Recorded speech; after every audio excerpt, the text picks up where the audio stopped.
Hi, I'm Rita Gehman, and today I'd like to talk about the difference between sexism and misogyny.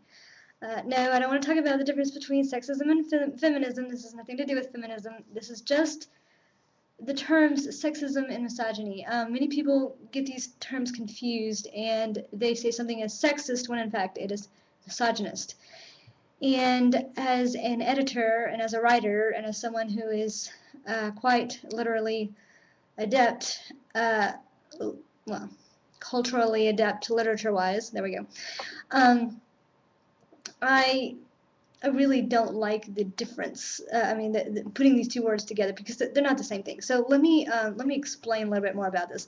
Misogyny literally means hatred of women or things having to do with women. So we all know, what is misogynist and what is not. Sexist is something different entirely, and it is not the opposite of, well, it's somewhat the opposite of feminist, but let me explain this.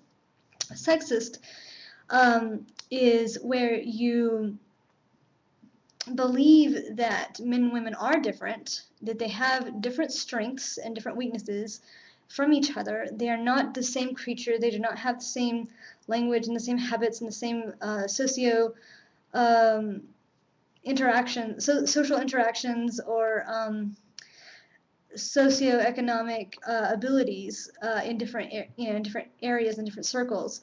The reason why I'm defining these two terms right now is because it really bothers me that many people say something is sexist when in fact it's misogynist. Being sexist, it's not a bad thing. I'm sexist, and it's a good thing. But what sexism really means is that you know that men and women are different, but you know that they are equal even though they're different.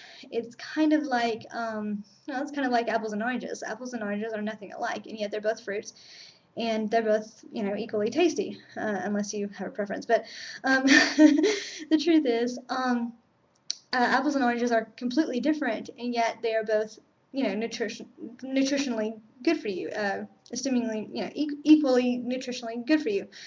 So men and women have different strengths, and they're not the same. And when men try to be women and women try to be men, I believe that is something that I believe that tends to be more on the feminist side of things. But sexist does not mean that you hate women. Sexist does not mean that you put down women. Sexist is something that is, people typically see something as sexist when in fact it's misogynist. So I really want to define this term because it bothers me when people make assumptions about sexism, that sexism is not a positive thing. Sexism, in my opinion, is a positive thing. I don't believe that men and women are different, are the same. I don't want to be like a man, and I really wouldn't want my man to be like me. I like that we're different, and I like that we have different strengths. My point is that when someone says something is sexist, when it is degrading to women and it is, it is putting women down, that's misogynist. And if it just has to do with the difference between men and women, yeah, it's sexist, but maybe it's not a bad thing. Okay, any comments are welcome. Again, I'm Rita Gehman.